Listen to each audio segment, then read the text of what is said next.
En esta clase estaremos tratando sobre las propiedades químicas del suelo.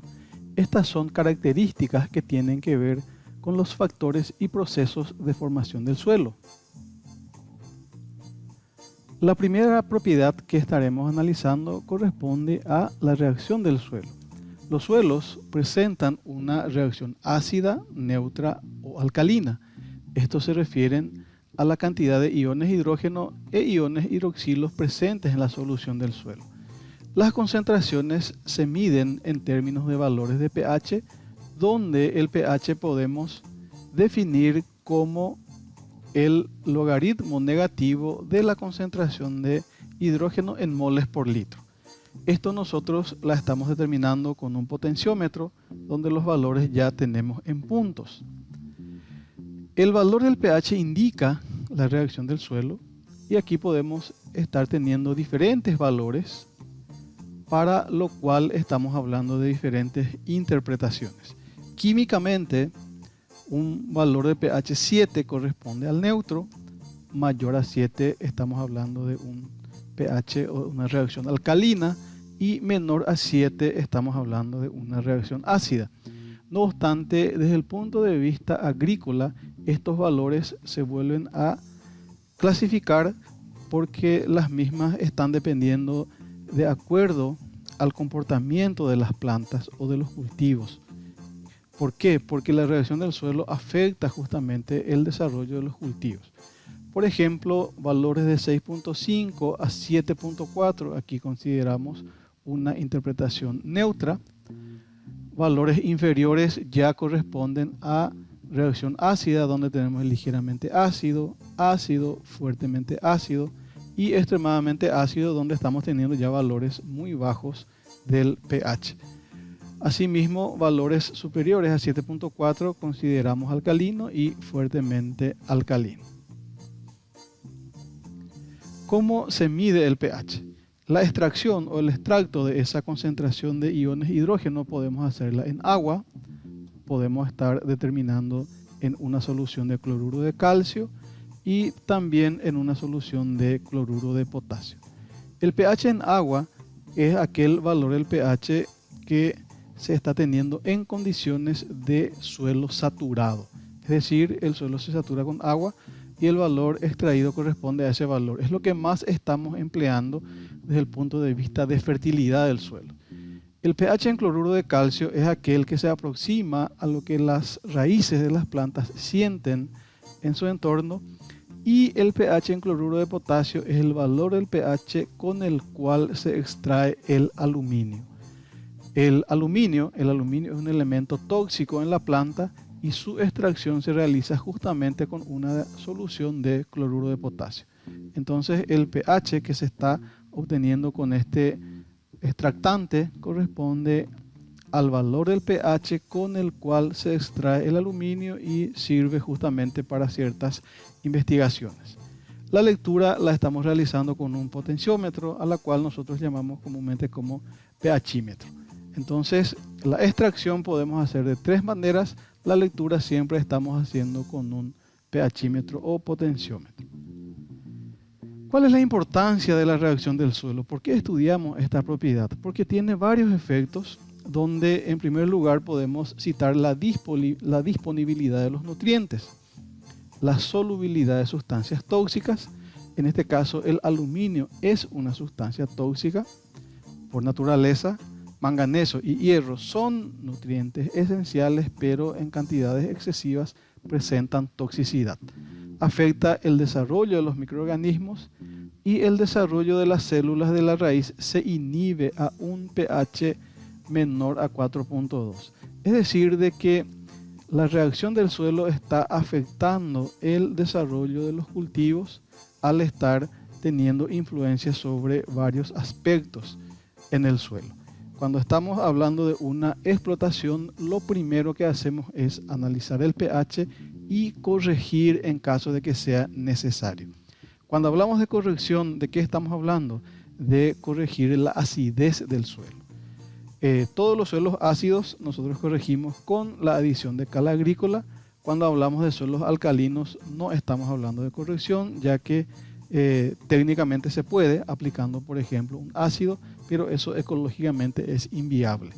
Entonces nosotros estamos hablando de determinación de la reacción del suelo. En caso de que presente cierta acidez, vamos a estar hablando de corrección con la aplicación de cal agrícola. Otra propiedad química muy importante desde el punto de vista del mantenimiento de la fertilidad del suelo lo constituye las reacciones de superficie. Aquí estamos hablando de absorción e intercambio iónico. Ión. ¿Qué es un ión? Recordemos el concepto de ión, que es un elemento o grupo de elementos con cargas eléctricas. Entonces, cuando el ión presenta carga positiva, se llama catión, y cuando presenta cargas negativas, se llama anión. De manera que cuando hablamos de reacciones de superficie, estamos hablando de ciertas reacciones que se dan en la fase sólida líquida y la fase líquida, atendiendo a las cargas eléctricas que presentan las arcillas y que puede ser también el humus. Antes que nada, analicemos la posición de los elementos químicos en el suelo, o podríamos decir también el lugar donde se encuentran los elementos químicos del suelo. Estamos hablando de una fase sólida. La fase sólida corresponde al mineral. Esta no se encuentra disponible. Estamos hablando de una fase sólida líquida. Esta fase es llamada también cambiable o intercambiable. Su disponibilidad es media. La disponibilidad de los elementos químicos es media para las plantas.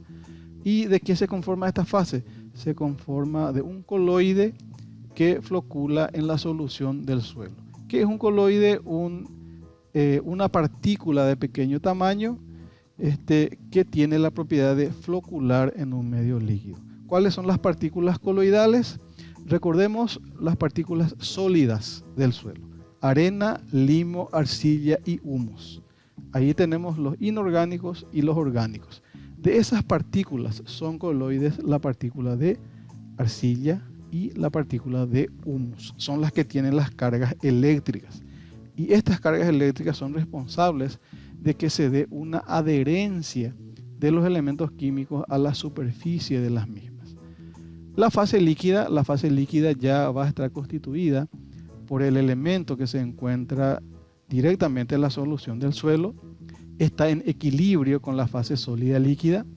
¿Qué significa eso? Que si la planta retira de aquí un ión, por ejemplo potasio que es un catión, entonces la fase sólida líquida tiende a reponer esos potasios que la planta va utilizando. O si se realiza la adición aquí de un fertilizante con contenido de potasio, como aquí estamos teniendo una cantidad alta, ese potasio va a pasar a adherirse a la superficie coloidal, de manera que queda retenida temporalmente. La importancia de las reacciones de superficie justamente se dan en cuanto al mantenimiento de la fertilidad del suelo. ¿Qué hubiera pasado si no hubiéramos tenido cationes y aniones adheridas a una partícula coloidal? Que esos iones, esos nutrientes se iban a perder por lavado, de manera que ya no van a estar disponibles para las plantas.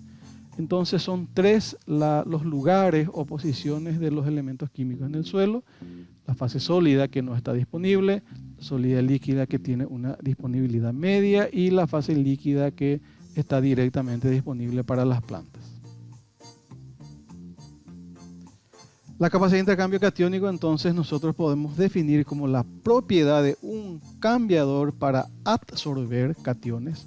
Aquí estamos hablando de adherencia, desabsorbiendo al mismo tiempo cationes equivalentes, que eso evidentemente involucra una destrucción de los complejos de superficie. Las cargas de los coloides están adhiriendo materia a su superficie, y cuando estas salen de ahí hablamos de una destrucción de complejos de superficie. Expresa justamente el número de moles de iones de carga positivo absorbidos que pueden ser intercambiados en un determinado momento. Entonces, aquí estamos hablando del intercambio catiónico. O sea, cuando hablamos de ión, recordamos que estábamos clasificando en catión los que tienen cargas positivas, en anión los que tienen cargas negativas. Entonces aquí estamos hablando del intercambio catiónico. El sistema se encuentra en un equilibrio dinámico.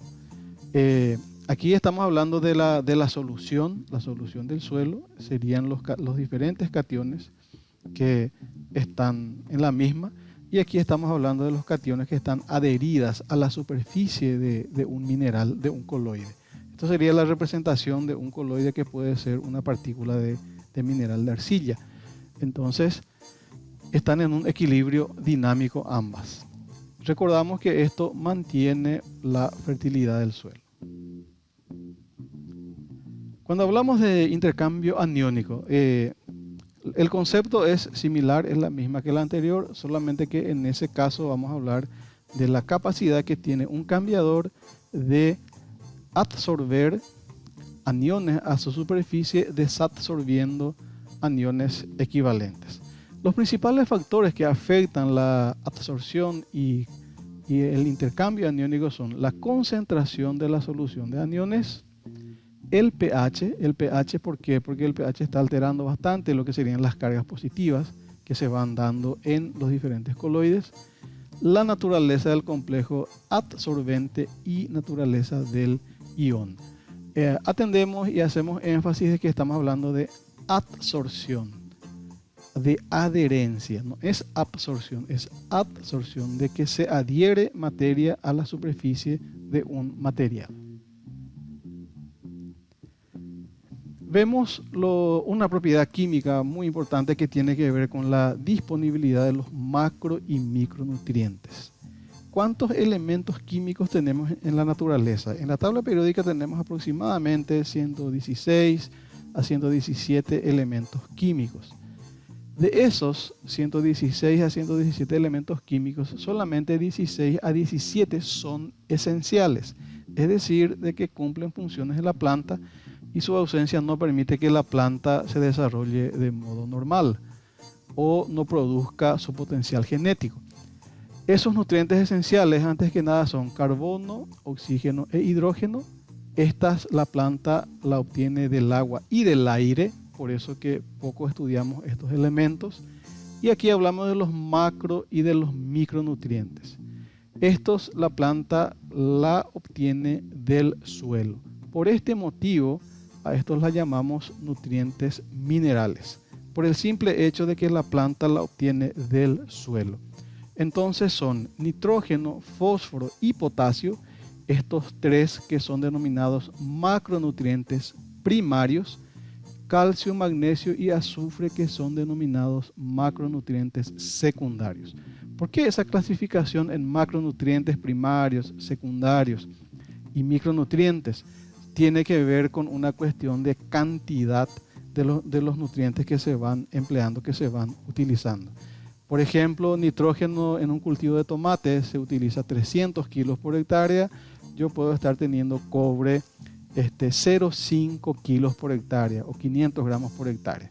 Entonces, las diferencias que las plantas van empleando o van utilizando, entonces, son diferentes.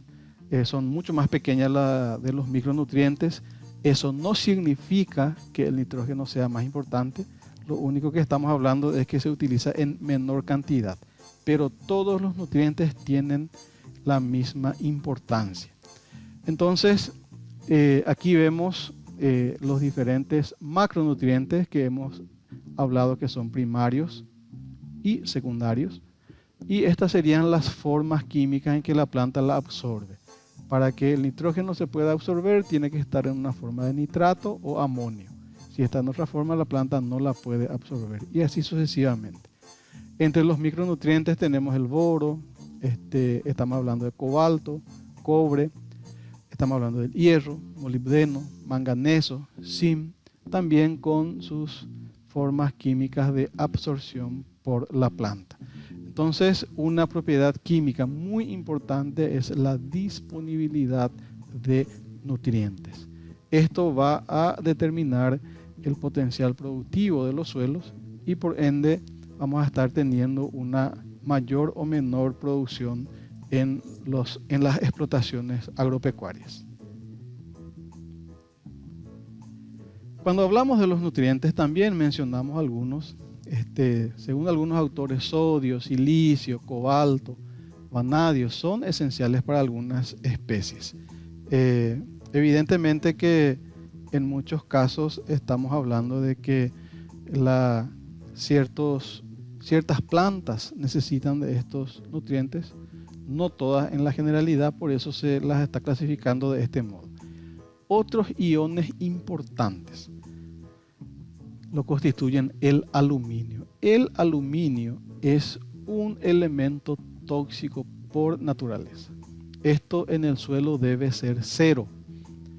La presencia de aluminio interfiere con el normal desarrollo de los cultivos.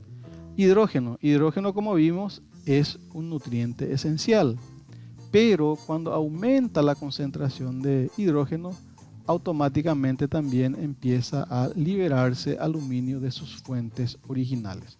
¿Cuáles pueden ser estas fuentes originales? Los minerales sencillos que contienen aluminio, por ejemplo, gibbsita, como la estuvimos ya mencionando anteriormente en la clase anterior. Entonces, aluminio es tóxico, hidrógeno hace que el aluminio se disocie, se separe de sus fuentes originales. Justamente cuando estamos hablando de la reacción del suelo, estamos encontrando que el aluminio empieza a aparecer a valores inferiores a 5.5. Entonces, nosotros al tener valores de pH menores a 5.5 ya esperamos encontrar aluminio tóxico. Evidentemente esto va a depender de la mineralogía del suelo. Asimismo, el hierro y manganeso son nutrientes esenciales, pero también en condiciones ácidas. En la medida que van siendo inferiores a 5.5 también empieza a aparecer en exceso. Entonces, aluminio es tóxico por naturaleza, debe ser cero.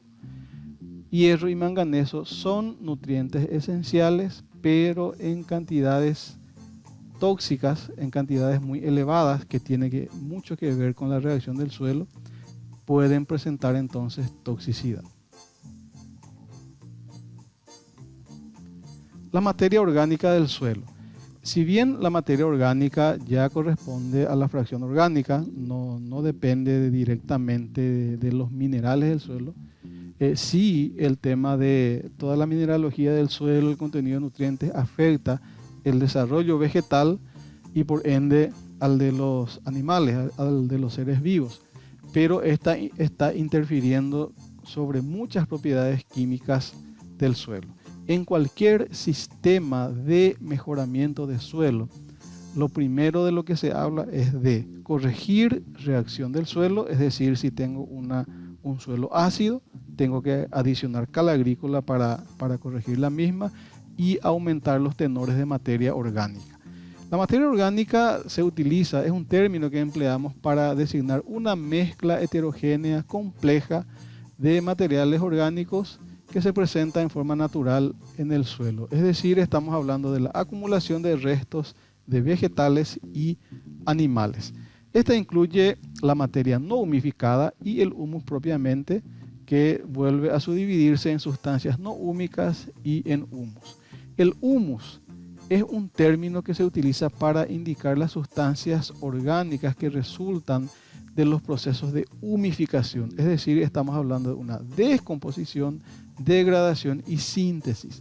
Estos ya han adquirido una forma relativamente estable frente a la biodegradación. El humus representa justamente el máximo grado de descomposición de la materia orgánica. El origen de la materia orgánica del suelo, entonces, antes que nada estamos hablando de la acumulación de los restos y residuos de plantas y animales. Posteriormente hablamos de la descomposición de los tejidos orgánicos. Aquí estamos hablando de la acción mecánica de la fauna y de los microorganismos. Estamos hablando de la descomposición o degradación de moléculas orgánicas complejas. Aquí estamos ya hablando de compuestos orgánicos más sencillos que van sufriendo un proceso de biodegradación. Y por último estamos hablando de la reorganización de algunos compuestos, de la degradación con síntesis microbiana de nuevos componentes. Entonces son 4 procesos que se van dando aquí para formar o dar origen a la materia orgánica del suelo. Bueno, las sustancias húmicas intervienen también en la reacción de intercambio catiónico. En este caso estuvimos mencionando sobre el origen de la carga eléctrica en las arcillas. Y para recordar, dijimos que en el suelo las cargas eléctricas se presentan gracias a la carga eléctrica de la arcilla más la carga eléctrica de la materia orgánica. En la arcilla se genera a través de las sustituciones isomórficas que están dando origen a las cargas permanentes, a la ionización de grupos OH que está dando origen a las cargas variables, y en el caso de la materia orgánica solamente presenta cargas variables. Justamente la capacidad de intercambio catiónico de la materia orgánica depende justamente de la disociación de grupos funcionales de carácter ácido. Aquí estamos hablando de algunos grupos de alcohol y de ácidos orgánicos. Entonces la materia orgánica solamente presenta cargas variables. La capacidad de intercambio catiónico de la materia orgánica es relativamente alta, puede estar llegando entre 150 a 300 centimol carga por kilogramo. Centimol carga por kilogramo es la unidad de medida con la cual estamos midiendo la capacidad de intercambio catiónico. Centimol carga por kilogramo de suelo. Entonces la materia orgánica está también afectando lo que sería la capacidad de intercambio catiónico del suelo, ya que está aportando las cargas que van a servir para adherir materia a su superficie.